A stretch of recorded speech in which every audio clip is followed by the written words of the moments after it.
Councillor Sushant ঘোষের বিরুদ্ধে এবার এফআইআর। আনন্দপুর থানায় তোলাবাজি সহ একাধিক ধারায় মামলা। আমার সঙ্গে রৌনক রয়েছে। রৌনক, এই সুশান্ত ঘোষ যিনি আগেই পদত্যাগ করেছেন, এবার তার বিরুদ্ধে এফআইআর, কে এফআইআর করলো, ঠিক কি কি অভিযোগ রয়েছে? দেখো, একেবারে রুবি সংলগ্ন এলাকায় যে ধরনের ব্যবসায়ীরা রয়েছে, ব্যবসায়ী সমিতি, তাদের তরফ থেকে আনন্দপুর থানায় লিখিত অভিযোগ দায়ের করা হয়।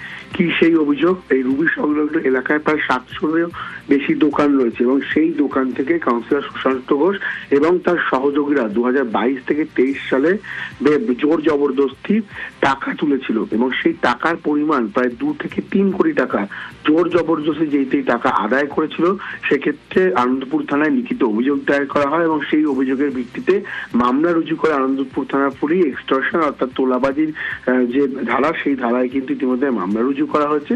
সেক্ষেত্রে সুশান্ত ঘোষ ছাড়া আরো যে 4 থেকে 5 জন ছিল, তাদের নামও কিন্তু অভিযোগপত্রে লেখা হয়েছে।